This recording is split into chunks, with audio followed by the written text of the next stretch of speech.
ഇന്നത്തെ പരിപാടി എന്താണെന്നറിയോ? നമുക്കൊരു മയണൈസ് ഉണ്ടാക്കാം. പച്ചമുട്ടയിലല്ല കേട്ടോ, പുഴുങ്ങിയ മുട്ടയിലാ. പിന്നെ അതിനാവശ്യമുള്ള സാധനങ്ങളൊക്കെ കാണിച്ചു തരാം. ഇതും കഴിഞ്ഞ ദിവസം എൻ്റെ കൂട്ടുകാരി വന്നിട്ടുണ്ടായിരുന്നേ, മിലി. അവൾ എറണാകുളത്തു നിന്ന് വന്നപ്പം ഞങ്ങൾ ചിക്കനൊക്കെ ഗ്രില്ല് ചെയ്തേ. അപ്പോൾ അതിന് ഒരു ഡിപ്പായിട്ട് അവൾ ഉണ്ടാക്കിയതാണ്. ഭയങ്കര രസമുണ്ടായിരുന്നു, നല്ല ടേസ്റ്റ് ആയിരുന്നു. അപ്പം ഞാനപ്പോൾ നിങ്ങളെയും കൂടെ ഇത് കാണിച്ചു തരാം. എന്നോട് ഞാനിങ്ങനെ ഓരോരുത്തരും ഉണ്ടാക്കിയത് നിങ്ങളുടെ മുമ്പിലേക്ക് കാണിക്കുമ്പോൾ, അല്ലെങ്കിൽ എൻ്റെ ഫ്രണ്ട്സ് പറഞ്ഞതോ അല്ലെ നമ്മുടെ ഗസ്റ്റ് പറഞ്ഞതോ ഒക്കെ പറയുമ്പോൾ ചിലവർ കമൻറ്റിലൂടെ എന്നോട് പറയാറുണ്ട്, അപ്പം നിങ്ങളുടെ കയ്യിലൊന്നും ഇല്ലേ, അതുകൊണ്ടാണോ ഇങ്ങനെ വല്ലവരുടെയൊക്കെ എടുത്ത്. എല്ലാവരെയും പ്രോത്സാഹിപ്പിക്കണം. ഞാനിപ്പോൾ ഇത്രയും വർഷമായിട്ട് ഈ കുക്കിംഗ് ചാനൽ ഇങ്ങനെ കൊണ്ടു നടക്കുന്നത്. അപ്പോൾ ഒരു 700-ൽ പരം ഡിഷുകൾ ഞാൻ ഉണ്ടാക്കി കഴിഞ്ഞു. അപ്പോൾ ഇതുപോലെ ഇനിയിപ്പോൾ ആര് പറഞ്ഞു തന്നാലും നമ്മൾ ഉണ്ടാക്കാത്തതാണെങ്കിൽ, അങ്ങനെയാണല്ലോ നമ്മുടെ അറിവുകൾ വലുതാകുന്നത്. ഞാൻ വലിയ ആളൊന്നും അല്ലല്ലോ, അപ്പോൾ എനിക്കറിയാവുന്ന കുഞ്ഞറിവുകൾ നിങ്ങളെ പറഞ്ഞു തരുന്നു. അപ്പോൾ അത് വേറെ പലരും ഉണ്ടാക്കുന്ന നല്ല നല്ല ഡിഷുകൾ നിങ്ങൾക്ക് ഞാൻ വീണ്ടും കാണിച്ചു തരുന്നു. അപ്പോൾ അവരുടെ പേര് പറയുമ്പോൾ അവർക്കുണ്ടാകുന്ന ഒരു സന്തോഷം ഉണ്ടല്ലോ, അത് ഭയങ്കരമാണ്. അതുകൊണ്ട് തന്നെയാണ് ഞാൻ ആര് പറഞ്ഞു തന്നാണെങ്കിലും അല്ലെങ്കിൽ ഞാൻ കഴിച്ച ഒരു ടേസ്റ്റ് ആണെങ്കിലും അത് ഉണ്ടാക്കി നോക്കിയിട്ട് നല്ലതാണെന്ന് തോന്നിയാൽ നിങ്ങൾക്ക് കാണിച്ചു തരുന്നത് കേട്ടോ.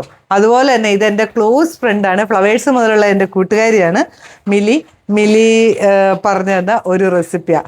അതെനിക്ക് ഭയങ്കര ഇഷ്ടപ്പെട്ടു, അവളുടെ ആ ഒരു മയോണൈസ്. അപ്പം ഞാൻ പച്ചമുട്ടയിലൊക്കെ ഉണ്ടാക്കാറ്, ഉഡായിപ്പിൽ പെട്ടെന്ന് ഉണ്ടാക്കുന്നത്. പക്ഷെ ഇതെനിക്ക് ഭയങ്കര ഇഷ്ടപ്പെട്ടു. ഇത് ഇങ്ങനെ എല്ലാവരും ഉണ്ടാക്കുന്നതാ, എന്നാലും ഞാനൊന്ന് ഉണ്ടാക്കി കാണിക്കാം എങ്ങനെയാണെന്ന്. അപ്പം ഞാനിപ്പം 2 മുട്ടയിലാണ് കുറച്ചേ ഉണ്ടാക്കുന്നുള്ളേ. ഇത് പിന്നെ ഡയറ്റുകാർക്കൊക്കെ നല്ലതാണ് കേട്ടോ. ഡയറ്റ് ചെയ്യുന്നവർക്കൊക്കെ ഈ വെജിറ്റബിൾസും അതുപോലെ തന്നെ ഈ ചിക്കനൊക്കെ ബോയിൽ ചെയ്തിട്ടൊക്കെ നമ്മൾ കഴിക്കത്തില്ലേ, അതിനൊരു ഡ്രസ്സിങ് ആയിട്ട് ഇത് പറ്റും കേട്ടോ. സൂപ്പറാണ്, നല്ല ടേസ്റ്റ് ഉണ്ട്. അപ്പോൾ ഉണ്ടാക്കുന്നത് നോക്കാം. ഞാൻ ഇന്നിപ്പോൾ 2 മുട്ട എടുത്തിട്ടുള്ളൂ കേട്ടോ. അപ്പോൾ അതിനുള്ള സാധനങ്ങൾ അത് കുറച്ച്, അപ്പം നിങ്ങൾക്ക് എത്ര കൂടുതൽ വേണോ അതിനനുസരിച്ച് നിങ്ങൾ ചേർത്തേക്കണേ. ഈ 2 മുട്ട എടുത്തിട്ടില്ലേ, നല്ല പോലെ ബോയിൽ ചെയ്ത മുട്ടയാണ്. ഇത് നമുക്ക് ഒരു ചെറിയ ഒരു മിക്സിയുടെ ജാറിലേക്ക് ഇട്ട് കൊടുക്കണ്ടേ. ഇനി ഇതിലേക്ക് വേണ്ടുന്ന എന്നാന്നറിയോ, എരിവിന് ആവശ്യമുള്ള പച്ചമുളക്. ഇതിപ്പോൾ ഞാൻ 2 പച്ചമുളക് എടുക്കുന്നുള്ളേ, കാരണം വെച്ചാൽ നല്ല എരിവുള്ള മുളകാ. 2 മുട്ട ആയതുകൊണ്ട് 2 അല്ലി വെളുത്തുള്ളി, 4 മുട്ട എടുത്താൽ 4 അല്ലി വെളുത്തുള്ളി ഇട്ടാൽ മതി കേട്ടോ. പിന്നെ നമ്മുടെ പുതിനയൊക്കെ നിങ്ങളുടെ ഇഷ്ടത്തിന്, നിങ്ങളുടെ ടേസ്റ്റിനനുസരിച്ചിട്ടോ. മല്ലിയില അതും അതിനനുസരിച്ച് ഇടണം കേട്ടോ. പിന്നെ നമ്മൾ ചേർക്കുന്നില്ലേ, വിനാഗിരിയാണ്. വിനാഗിരി അല്ല, ചെറുനാരങ്ങ നീര്. ഇപ്പം ഞാൻ 2 സ്പൂണ് ചേർത്തിട്ടുള്ളൂ. അതുപോലെ തന്നെ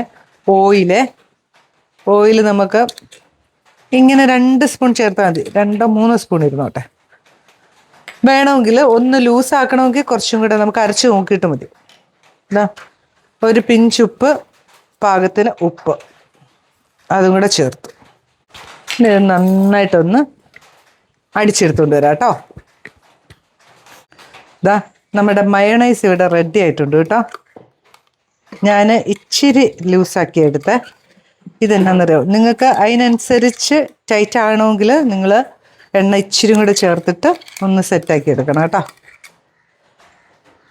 ഞാനിപ്പോൾ വളരെ കുറച്ച് 2 മുട്ടയുടെ മാത്രമേ ഉണ്ടാക്കിയിട്ടുള്ളൂ. നിങ്ങൾക്ക് എത്ര വേണോ അതിനനുസരിച്ച് നിങ്ങൾ മുട്ട എടുക്കണം, അതിനനുസരിച്ച് സാധനങ്ങളും എടുക്കണം കേട്ടോ. അപ്പം നല്ല ടേസ്റ്റുള്ള ഒരു മയണൈസാണ്. ഞാൻ പറഞ്ഞില്ലേ, ഇത് ഈ ഡയറ്റുകാർക്ക് ഏറ്റവും നല്ലതാണ്. വെജിറ്റബിൾസിൻ്റെ കൂടെ ഇങ്ങനെ മിക്സ് ചെയ്യുമ്പോഴത്തേനും നല്ലൊരു ടേസ്റ്റും ഫ്ലേവറുമാണ് കേട്ടോ. ഞാനിപ്പോൾ ഉണ്ടാക്കിയത് നമുക്ക് ഗ്രിൽ ഫിഷിൻ്റെ കൂടെ കഴിക്കാണ്. ഗ്രിൽ ഫിഷ്, ഗ്രിൽ ചിക്കൻ ഒക്കെ നല്ലതാണ്. അപ്പം അങ്ങനെ അപ്പോൾ കാണിച്ച് കൊതിപ്പിക്കത്തില്ല, അതുകൊണ്ട് ഇത് മാത്രം കാണിച്ചത് കേട്ടോ. നല്ല അടിപൊളി മയോണൈസാണ്. ഉണ്ടാക്കി നോക്കിയിട്ട് അഭിപ്രായം പറയണം കേട്ടോ. എനിക്ക് നല്ല ഒരു ടേസ്റ്റാണ്. മിലി ഉണ്ടാക്കിയിട്ട് ആ ഒരു ടേസ്റ്റാണ് എനിക്ക് ഭയങ്കരമായിട്ട്. അപ്പം തന്നെ ഞാൻ പറഞ്ഞു, എടി നമുക്കൊന്ന് ഉണ്ടാക്കി നോക്കണം. ഉണ്ടാക്കി നോക്കിയോ, അടിപൊളിയാണ്. ആ പച്ചമുളകിന് പകരം കാന്താരി വേണേലും ചേർക്കാം കേട്ടോ. അപ്പോൾ ഒന്നും കൂടെ നല്ലതായിരിക്കും.